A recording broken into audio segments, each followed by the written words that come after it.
Does the government work for us or do we work for the government? What's so patriotic about the Patriot Act? Tonight, assaulting the Constitution and resisting the assaults. This week marks the 10th anniversary of the government's use of the Patriot Act.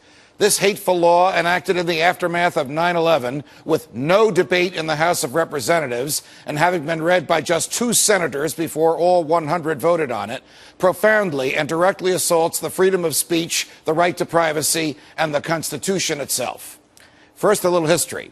When we were colonists and the King of England was looking for ingenious ways to tax us, his advisors came up with the Stamp Act. It required that all colonists have a stamp on every official piece of paper in their possession. Thus, one needed to go to a British government office here in the colonies and buy stamps and affix them to all financial documents, legal documents, books, business correspondence, even pamphlets and posters that you plan to hand out or nail to a tree. Question: how did the king know if you had all these stamps on all these documents in the privacy of your home? Answer: Parliament enacted the Townshend Acts. These abominable laws permitted British soldiers to write their own search warrants.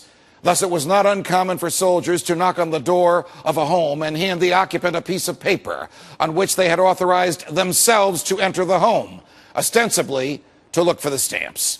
This was the last straw. We threatened to secede from Great Britain. Parliament rescinded the Stamp Act. We seceded anyway. The king sent soldiers here to kill our soldiers and to take us back.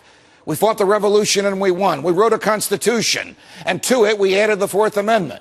That amendment mandates that only judges may issue search warrants, and they may only do so after the government presents to them evidence under oath of the likelihood of criminal activity on the part of the person whose papers and records the government seeks.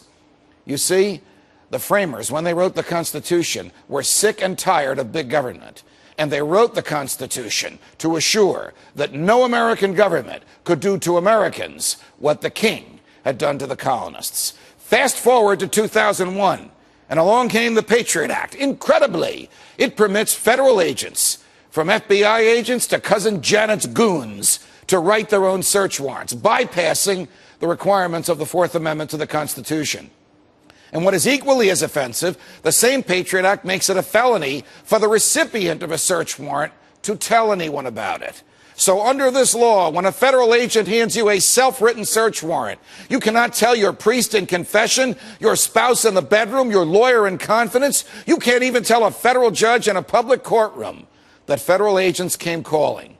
This is interesting and it's terrifying, because the colonists could tell anyone that the British soldiers came calling with their self-written search warrants. And the colonists did so often. They did it loud and they did it long. Well, we have a little good news on this front. Today's Washington Post reports that some Americans have not been taking this lying down. They're not only telling lawyers and judges that the feds have come calling, but they're actually challenging these self-written search warrants in court. In one famous case in Bridgeport, Connecticut, the FBI served a self-written search warrant on an 85-year-old volunteer librarian in her office at the public library and told her not to tell anyone about it. When she handed the warrant to her 75-year-old volunteer colleague, you can't make this stuff up, the feds pursued her for telling another person about the search warrant. On the eve of her federal trial, the federal judge in the case informed the lawyers for the government that the judge was about to declare the Patriot Act unconstitutional. Suddenly and without warning, the feds asked the court to dismiss the case against the, by then, 86-year-old librarian. Since that time, 5 different federal judges have invalidated portions of this unconstitutional law, but the feds still use it.